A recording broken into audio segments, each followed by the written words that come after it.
एक मीटिंग चल रही है और आपका बॉस सबके सामने आपको पब्लिकली डांट रहा है। आप जानते हो गलती छोटी सी है या शायद आपकी गलती भी नहीं है। उस एग्जैक्ट मोमेंट में आपके दिमाग में क्या आ रहा है? क्या आप बोलना चाहते हो, क्लैरिफाई करना चाहते हो, डिफेंड करना चाहते हो? लेकिन एक सवाल है, उस मोमेंट में सबके सामने आपको क्या ज्यादा चाहिए, सही होना या पावरफुल दिखना? क्योंकि दोनों साथ नहीं हो सकते। इमेजिन आप प्रूव कर देते हो कि आप सही हो, लेकिन लोग क्या देखते हैं? एक डिफेंसिव, कमजोर, प्रेशर में टूटने वाला आदमी जो बहाने बना रहा है। या फिर आप चुप रह जाते हो, कंपोज्ड, काम, फुल कंट्रोल में, बस इतना कहते हो, समझ गया, मैं इस पे ध्यान दूंगा। अब सोचो, ज्यादातर लोग पहला ऑप्शन चूज करते हैं। उन्हें लगता है सही होना सबसे बड़ी बात है। लेकिन 500 साल पहले मैकियावेली ने यह सच समझ लिया था। असली दुनिया में परसेप्शन ही रियलिटी है। लोग याद नहीं रखते आप सही थे या गलत। लोग सिर्फ ये याद रखते हैं कि आपने कैसे रिएक्ट किया। आज मैं आपको 9 ऐसी खतरनाक चीजें बताने वाला हूं जो अगर आप पब्लिक में करते हो तो आप हार जाते हो, चाहे आप कितने भी सही क्यों ना हो। ये छोटी छोटी इमोशनल चीजें हैं, लेकिन इनका असर इतना डेडली है कि आपकी इमेज एक सेकंड में खराब हो जाती है। पहला रूल सुनो, नेवर कंप्लेन इन पब्लिक। हर लंच ब्रेक में एक आदमी सेम कंप्लेंट करता रहता है। बॉस खराब है, सैलरी कम है, काम बहुत है, कोई वैल्यू नहीं करता।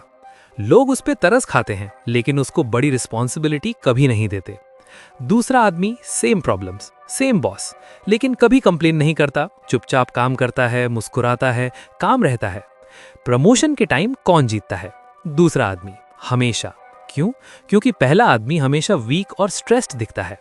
मैकियावेली ने लिखा था, पब्लिक में कंप्लेन करना ये अनाउंस करना है कि आपका कंट्रोल नहीं है और आपको पिटी चाहिए। दोनों जहर हैं। Never reveal your insecurity.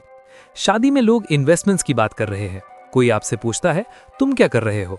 अगर आप बोलते हो, मुझे नहीं पता यार, मैं इन चीजों में अच्छा नहीं हूं, गेम ओवर। सब आपको उस एरिया में वीक लेबल कर देते हैं। लेकिन अगर आप कहते हो, मैं कुछ चीजों पे ध्यान दे रहा हूं, जब सॉलिड हो जाएगा तो बताऊंगा, तब आप स्ट्रांग और मिस्टीरियस लगते हो। Never boast about your plans. एक दोस्त व्हाट्सएप ग्रुप में लाउडली अनाउंस करता है, अगला महीना मैं बड़ा बिजनेस लॉन्च कर रहा हूं, लाखों कमाने वाला हूं।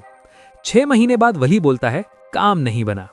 जब आप प्लान्स पब्लिक में शाउट करते हो, लोग आपकी मदद करना बंद कर देते हैं और सबको आपको रोकने का मैप मिल जाता है। Never take public sides in petty conflicts. 2 लोग छोटी सी बात पे लड़ रहे हैं, दोनों आपके पास आते हैं, मैं सही हूं ना? अगर आप साइड लेते हो, आप एक अननेसेसरी एनिमी बना लेते हो। बाद में वही आदमी आपका बॉस बन सकता है और वो दिन कभी नहीं भूलता। अब तक आपने 4 रूल समझ लिए, लेकिन अब असली खतरा शुरू होने वाला है। रूल नंबर 5 और 6। ये वो मिस्टेक्स हैं जो प्रेशर के मोमेंट में आपको तुरंत कमजोर दिखा देते हैं। क्या होता है जब आप पब्लिक में अटेंशन के पीछे पागल हो जाते हो? और सबसे डेंजरस, जब प्रेशर में आपका चेहरा, आवाज और बॉडी लैंग्वेज टूट जाता है। ये जानने के लिए अगला वीडियो अभी देखो, क्योंकि ये रूल्स आपकी जिंदगी बदल सकते हैं या बर्बाद कर सकते हैं।